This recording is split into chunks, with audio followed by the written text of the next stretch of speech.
And this is our rendition of red beans and rice with pork sausage and pork belly. And we'll get it started cooking right away. Hey, the red beans and rice, we're going to be using the red beans here is red kidney beans. You use any type of red beans you want. 3 pounds, 14-ounce bags, but they're right at 1 pound bags. You have approximately 3 cups of chopped stalk celery, 3 cups of chopped white onion. You can use yellow or that highfalutin stuff that Vidalia onions, the one that makes it sweet, if you want to use that too. You have 1 pound of sausage chopped up, some in halves, some in quarters. You have started with 1 pound of pork belly, took most of the fat out of it, and then chopped it up. And then usually a handful of garlic, and I chopped up about 3 garlic cloves, and Chief brought out Cookie's stash of garlic that she pureed in the purelator. Anyway, so that's a good handful of garlic. For the spices, you have approximately 1 tablespoon of salt, 1 tablespoon of black pepper, a combination of the 3 bay leaves. You have 1 tablespoon of cayenne pepper, and you have a teaspoon of onion powder and garlic powder. Now, when you go and make get the red kidney beans ready and all that, put it in a great big bowl, put water on top of it, and wash them off a little bit. Any floaters come to the top. And what we're going to do here is put all the spices here in the big pot where the beans are already in. Oh, that's nice and warm. Would you please do your favor there, Chief, and clean the plate, please?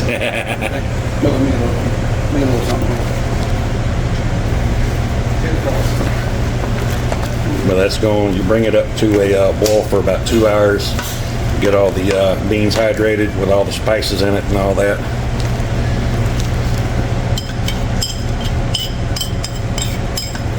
I didn't realize that stuff was going to stick like it did last time. Remember last time I just chopped right on in? Yeah. Okay, that's good. Well, that's all the spices for right now we're going to use. Once the beans are cooked overnight, you can add or whatever spices you want in there. And we're going to be adding the celery, the onions, and all that. And we're going to saute them before we put them in there. Yeah, we're starting with the stalk celery first. Reason I call it stalk celery is because we're working in the north coast of South America, and they also have celery, and it's not the stalk celery that we get. It looks a lot like parsley and stuff like that. So if I order celery and I don't say stalk, I get the local stuff, and it's not the same thing as a stalk. Let me saute that up a little bit along with the onions and the garlic, and then we'll do a par fry on the sausage and the pork belly. Yeah, we're gonna have to do this in a couple of batches, and this is the first batch of celery. And we'll start the second batch here shortly.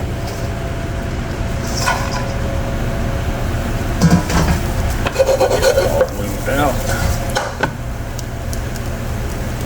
Get that going. Like I say, this will be a few batches of the onion and celery, and then the garlic, and then the sausage, and the pork belly. And so we're finished with the celery, and we've already started on the onions. Or your first batch going in. You also have to watch the red beans also, and make sure you have enough water in there, because they're hydrating and they'll expand and will absorb all that water.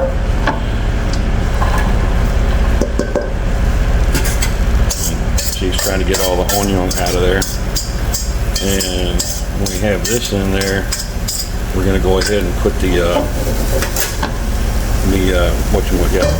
garlic in there too. Yeah, you're going to need a spoon for that for sure. Puree? Yeah. Thank you, sir. Got that going. And then it's already starting to boil really good. I say you want to boil this for about 2 hours, something like that, and then put it on. We have a great big industrial stove. 6 is kill, which it's on right now, and you put it on 1 and leave it overnight. And this is midnight now. And by the time lunch rolls around, everything will be nice and good and soft and done and good eats.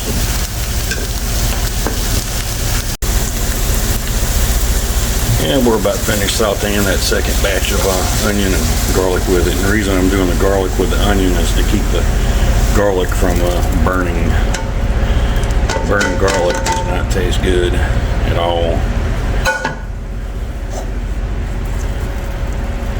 I'm going to do the same thing to the sausage here.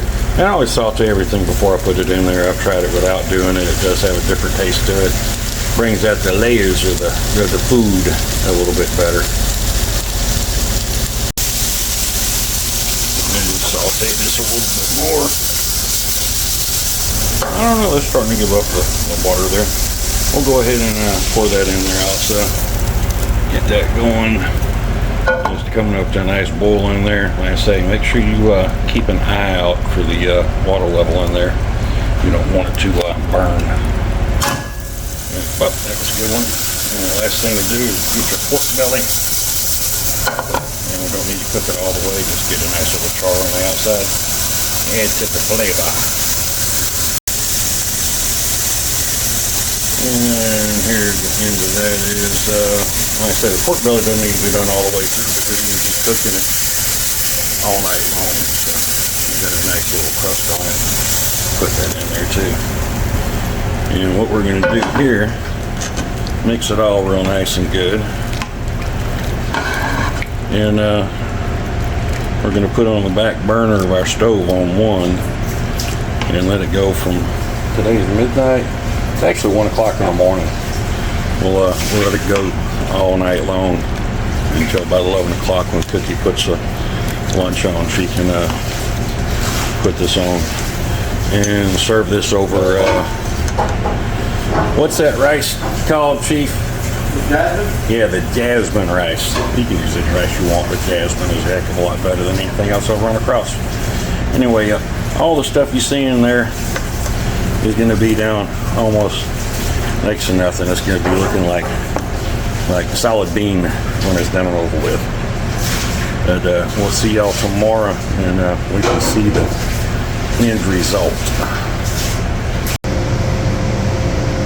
And whenever you go dish some up, go ahead and check for your spices and all that. You might need to add some cayenne or some salt and pepper to it and all that. Actually, the stuff that we put in wound up being pretty good, so we didn't have to add anything. Anyway, bon appetit.